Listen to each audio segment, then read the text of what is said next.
Well, it is not unusual these days to see humans working side by side with robots on a manufacturing, medical, or aviation assembly line. Advanced automation here to stay, and the opportunities for growth are substantial.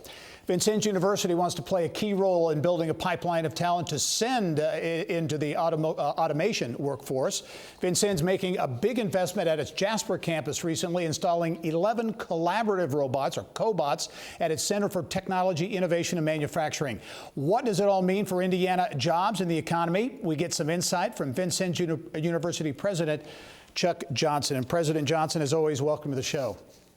Thank you, Gary. Pleasure to be here. Okay, cobots, collaborative robots, these are becoming the rage. Give us a definition and really what these cobots are all about.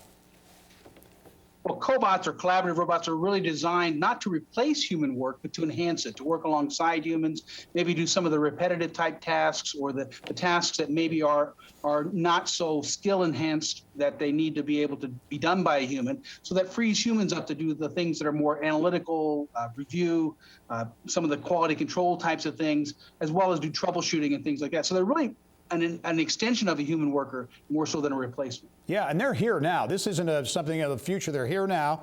And Vincennes obviously making a big investment, a big play in this area around the state, including most recently in Jasper, at your Jasper campus, with the help of Lilly Endowment, a grant there. Talk about the investment in Jasper and what that is going to mean.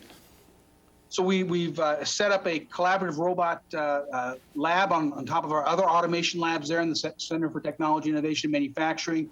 A very big part of our partnership in Jasper is working with manufacturing employers.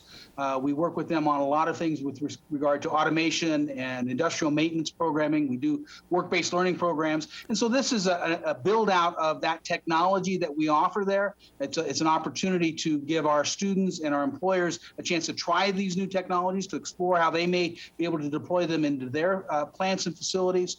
It also extends into our partnerships with K-12 in Jasper. We have a great partnership with Patoka Valley Career Cooperative and the 12 Dubois County schools, where students come to campus for an automation and robotics academy. They're learning about manufacturing. They're learning about the application of these kinds of technologies. This will enrich that experience for them, as they're also doing internships and working with employers, and that sets them up to be in line to either go into engineering or IT or other fields. But also it fits neatly with our career advancement partnership, which is a manufacturing maintenance partnership with employers that leads to great career opportunities with work-based learning. Yeah, you know, there's a lot of concern in certain areas. Elkhart was identified as one of the most at-risk regions for job loss due to automation. It would seem these cobots and getting this kind of training and a workforce pipeline in this area would kind of nullify that, at least partially.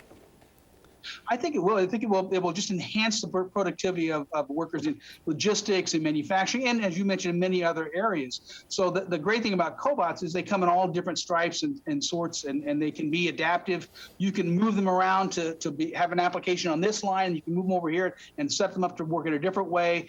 And what employers that have invested in them, Cummins being a great example, have found tremendous productivity growth with the existing employee base with these collaborative robots. Yeah, no. We're talking about Jasper, but you've made this investment at your location in Lebanon, certainly there in Vincennes, and really are looking at this on a statewide basis.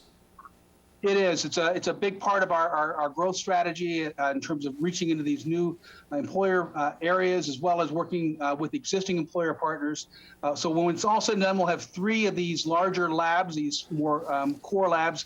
Vincennes will be the heart of that. We'll have a Center for Applied Robotics and automation set up in Vincennes, but we'll be doing industry training and other programming at our Lebanon Center, at the Gene Center there in Lebanon off I-65, and then the Jasper, which is, again, a very important community for us, important partner here in southern Indiana, will be another one. And then eventually we will take about a dozen or so of these, and we will place them into our career center partners at some of our early college sites around the state.